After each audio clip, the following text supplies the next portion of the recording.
الحمد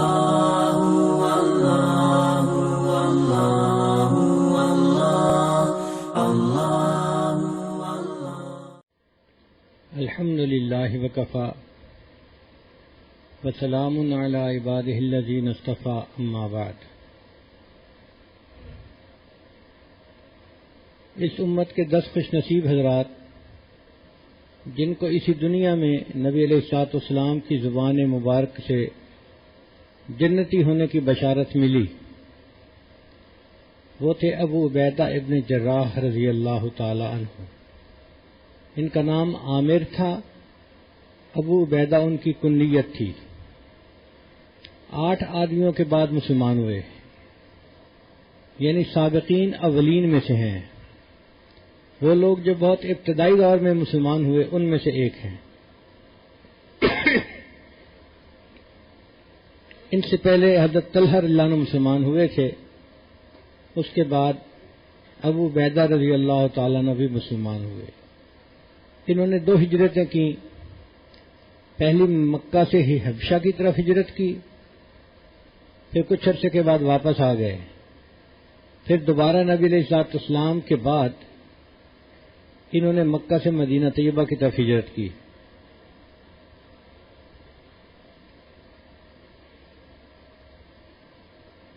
حضرت ابوبکر صدیق عنہ کے زمانے میں اور سیدنا عمر خطاب عنہ کے زمانے میں یہ اسلامی لشکر کے سربراہ تھے، یعنی کمانڈر ان چیف تھے، اور اللہ نے ان کے ہاتھوں پر شام، عراق، فلسطین کو فتح فرمایا۔ قد لمبا تھا، جسم کمزور تھا، لاغر تھا، پتلے دبلے تھے، چہرے پہ کم گوشت تھا۔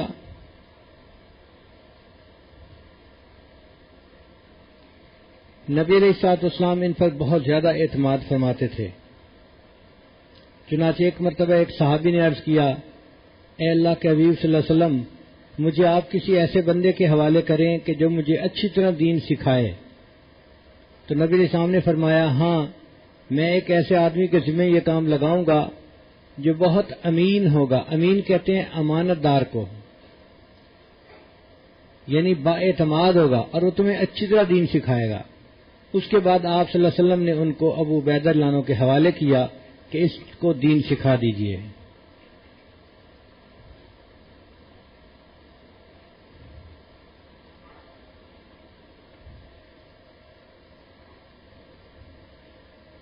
سیدہ صدیقہ رضی اللہ تعالی عنہا سے کسی نے پوچھا تھا کہ اگر نبی علیہ السلام اپنے بعد کسی کو خلیفہ متعین فرماتے تو کس کو فرماتے؟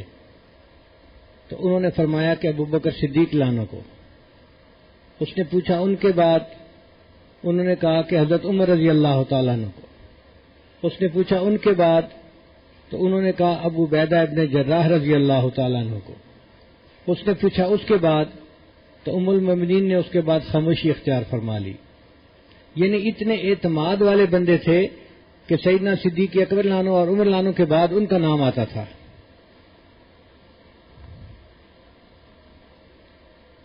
ایک مرتبہ نبی علیہ السلام نے انہیں ایک مہم پر بھیجا، 300 آدمی ان کے ساتھ تھے، اور نام نفقہ کے طور پہ صرف ایک بوری کھجور تھی، کھجور کی ایک بوری تھی جو کھانے کے لیے تھی۔ تو ابو عبیدہ عنہ چل پڑے، ہر روز ایک بندے کو ایک کھجور تقسیم ہوتی تھی۔ صحابہ کرام کہتے ہیں کہ ہم اس ایک کھجور کو لے کے بہت دیر تک چوستے رہتے تھے، پھر اس کو کھا لیا کرتے تھے اور پانی پی لیا کرتے تھے۔ یہ ہمارے دن اور رات کا کھانا ہوتا تھا، 24 گھنٹے کا کھانا ہوتا تھا۔ تو ایک صحابی نے اپنے بیٹے کو یہ بات بتائی تو بیٹا بڑا حیران ہوا، ابا جان 24 گھنٹے میں ایک کھجور کھاتے تھے؟ ان کا بیٹا اس کھجور کی قیمت کا اندازہ اس دن ہوا جب وہ بھی ملنی بند ہو گئی۔ اور بعض حضرات ایسے تھے کہ جو بھوک کی وجہ سے درختوں کے پتے اتار کے کھایا کرتے تھے۔ اس حال میں ہم نے وہ سفر کیا، جب سمندر کے کنارے پہنچے تو ہم نے دور سے ایک ٹیلے کو دیکھا، جب قریب گئے تو دیکھا کہ وہ مچھلی تھی، امبر نامی مچھلی۔ اتنی بڑی مچھلی تھی کہ اس کے آنکھ کے اندر 19 آدمی داخل ہو گئے. آپ اندازہ لگائیے وہ مچھلی کتنی بڑی ہوگی کہ جس کے آنکھ کے خول کے اندر 19 بندے داخل ہو گئے. فرماتے ہیں کہ ہم نے ان کا ایک کانٹا اٹھایا اور رکھا تو اونٹ جو سامان سے لدا ہوا تھا وہ اس کے نیچے سے آرام سے گزر گیا. 300 آدمیوں نے 1 مہینے تک اس کا گوشت کھایا. 300 آدمیوں نے 1 مہینے تک اس مچھلی کا گوشت کھایا، حتیٰ کہ وہ واپس مدینہ طیبہ پہنچ گئے. تو نبی علیہ الصلوۃ والسلام کو یہ واقعہ سنایا تو نبی علیہ السلام نے فرمایا کہ یہ اللہ تعالیٰ نے مدد فرمائی تمہاری اور تمہیں اللہ نے غیب سے رزق عطا فرما دیا. پھر نبی علیہ السلام نے فرمایا اگر کچھ گوشت بچا ہوا ہے تو مجھے بھی دو، میں بھی اس میں سے برکت کے لیے کھانا چاہتا ہوں. تو کچھ گوشت بچا ہوا تھا جو اللہ کے حبیب صلی اللہ علیہ وسلم نے بھی کھا لیا.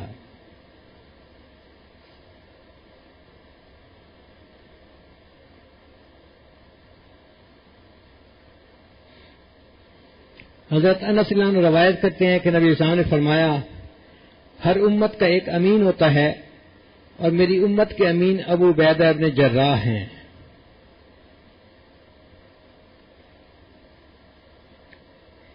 اللہ تعالیٰ نے ان کو جتنی شجاعت عطا فرمائی تھی اتنا ہی دنیا سے بے رغبتی بھی عطا فرمائی تھی. چنانچہ ایک مرتبہ حضرت عمر رضی اللہ تعالیٰ عنہ نے ایک تھیلے میں 400 درہم ڈال کر ایک غلام کو دیے کہ جا کر ابو عبیدہ کو دے کے آئیں اور یہ بھی دیکھیں کہ وہ اس کو کہاں خرچ کرتے ہیں. چنانچہ وہ آدمی اس کو لے کر گیا، ابو عبیدہ عنہ کو دیا کہ جی امیر المومنین نے آپ کے پاس بھیجے ہیں. انہوں نے بچے کو بلایا اور کہا کہ یہ 5 درہم لے جاؤ اور فلاں کو دے کے آؤ، پھر 5 درہم فلاں کو دے کے آؤ. وہ سارے دراہم جو تھے انہوں نے اپنے قریب کے رشتہ دار اور جو پڑوسی تھے ان کے اندر تقسیم کر دیے، اپنے پاس کچھ بھی نہیں بچا. پھر انہوں نے معاذ ابن جبل عنہ کی طرف بھیجا اور اس کو کہا کہ ان کا بھی پتہ کرنا کہ وہ کہاں خرچ کرتے ہیں. وہ آدمی لے کر گیا، اس نے 400 درہم ان کو دیے، انہوں نے بھی 5-5 درہم کر کے سارے تقسیم کر دیے. آخر پر ان کی بیوی آئی اور کہنے لگی کہ جی آپ لوگوں میں پیسے تقسیم کر رہے ہیں، ہمارے پاس بھی تو کھانے کے لیے کچھ نہیں، ہمیں بھی کچھ دیں.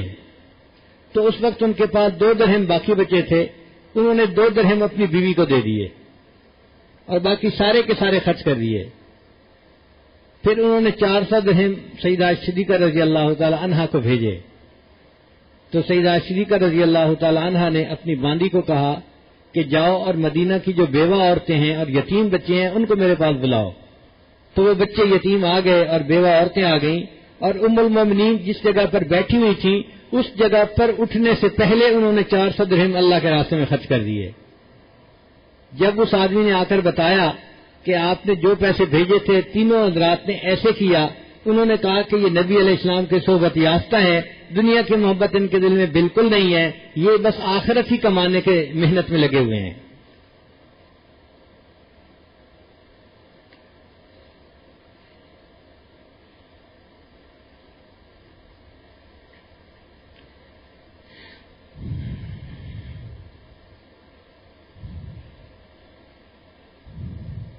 حضرت عمر رضی اللہ عنہ کے زمانے میں حجاز میں قحط پڑ گیا. اب اس بات کی ضرورت تھی کہ کوئی بندہ جائے اور امانت داری کے ساتھ وہاں جا کر غلہ تقسیم کرے. یہ ایک امانت کا کام بھی تھا اور مشقت آمیز کام بھی تھا. تو سیدنا عمر بن الخطاب رضی اللہ عنہ نے حضرت ابو عبیدہ ابن جراح رضی اللہ عنہ کو اس کام کے لیے منتخب فرمایا. چنانچہ وہ گئے اور انہوں نے غلہ وہاں کے سارے لوگوں میں بڑی امانت کے ساتھ تقسیم کیا. لوگ ان کی امانت پر اشش کر اٹھتے ہیں.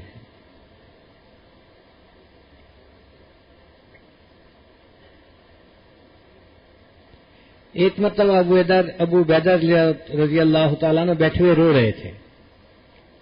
کسی نے پوچھا کہ حضرت رو کیوں رہے ہیں؟ فرمانے لگے کہ مجھے میرے آقا صلی اللہ علیہ وسلم نے ایک مرتبہ فرمایا تھا ابو عبیدہ اللہ تمہارے ہاتھ پر شام کو فتح کروائے گا اور اس وقت تمہیں خوب مال غنیمت ملے گا، مگر تمہارے لیے 3 سواریاں کافی ہوں گی اور 3 نوکر کافی ہوں گے، ایک سواری تمہارے لیے اور ایک تمہارے خادم کے لیے اور ایک تمہارے گھر والوں کے لیے، تو 3 سواریاں اور 3 خادم تمہارے لیے کافی ہوں گے۔ فرمانے لگے کہ آج میرے گھر کو دیکھو تو میری مہمانداری اتنی ہے کہ میرے پاس جانوروں کا استبل بنا ہوا ہے اور میں رو رہا ہوں، ایسا نہ ہو قیامت کے دن نبی علیہ السلام کے سامنے پیش ہوتے ہوئے مجھے شرمندگی ہونے لگے۔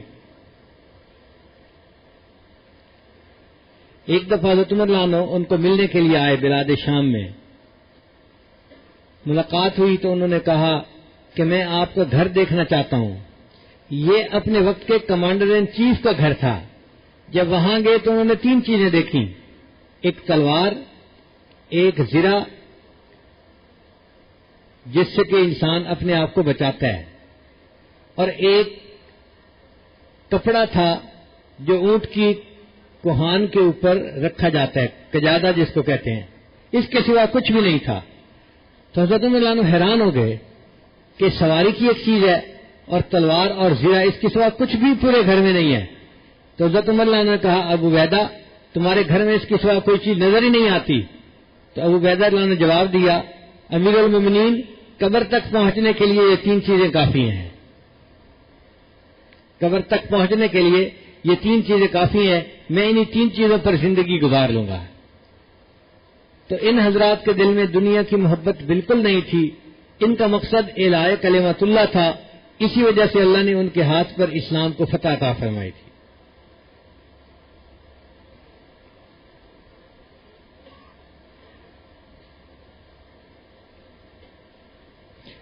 غزوہ احد میں ابو عبیدہ رضی اللہ تعالیٰ عنہ نبی علیہ السلام کو تلاش کرنے لگے۔ حضرت زبیر رضی اللہ عنہ فرماتے ہیں کہ میں پہلے پہنچ گیا تھا، میرے بعد ابو عبیدہ رضی اللہ عنہ وہاں پہنچے۔ ہم نے دیکھا کہ کسی نے نبی علیہ الصلوۃ والسلام پر حملہ کیا تھا اور تلوار کے لگنے کی وجہ سے جو سر پہ خود رکھا ہوا تھا اس کی کچھ کڑیاں آپ صلی اللہ علیہ وسلم کے چہرہ انور کے اندر دھنس گئی تھی۔ تو ہم اس بات کو دیکھ کر بڑے غمزدہ ہوئے اور ہم چاہتے تھے کہ وہ کڑیاں آپ صلی اللہ علیہ وسلم کے جسم سے نکالیں۔ جب میں آگے بڑھا تو ابو عبیدہ رضی اللہ عنہ نے مجھے کہا کہ میں تمہیں اللہ کے حق کا واسطہ دیتا ہوں، یہ کام مجھے کرنے دو۔ فرماتے ہیں انہوں نے ایک کڑی کو نکالنا چاہا تو وہ سخت اندر گئی ہوئی تھی، نکلتی نہیں تھی، تو انہوں نے اپنے دانت سے پکڑ کر نکالی، ادھر کڑی بھی باہر نکلی، ادھر ان کا ایک دانت بھی ٹوٹ گیا۔ پھر انہوں نے دوسری کڑی کو نکالا تو دوسرا دانت بھی ٹوٹ گیا۔ تو ابو عبیدہ رضی اللہ عنہ نے اپنے 2 دانت نبی علیہ السلام کی خدمت پر قربان کر دیے تھے۔ صحابہ فرماتے ہیں 2 دانتوں کے ٹوٹنے کے بعد وہ اتنے خوبصورت نظر آتے تھے، اس سے پہلے اتنے خوبصورت نہیں نظر آتے تھے۔ یہ کیسے خوش نصیب حضرات تھے جنہوں نے نبی علیہ السلام کی خدمت کا حق ادا کر دیا۔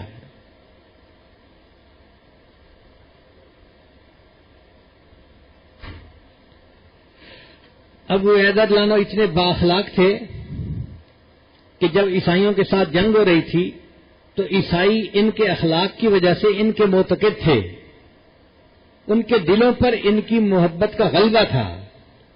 چنانچہ ایک مرتبہ ایک عیسائی سفیر آیا اور ابو عبیدہ رضی اللہ عنہ کو دیکھ کر کہنے لگا کہ آپ کی سادگی کو دیکھ کر اور آپ کی شجاعت کو دیکھ کر میرا دل چاہتا ہے کہ میں کلمہ پڑھ کے مسلمان بن جاؤں۔ چنانچہ اس نے کلمہ پڑھا اور وہ مسلمان بن گیا۔ یعنی دشمنوں کے دلوں پر بھی حکومت کرتے تھے، ان کے اخلاق ایسے تھے جنہوں نے دشمنوں کے دلوں کو بھی جیت لیا تھا۔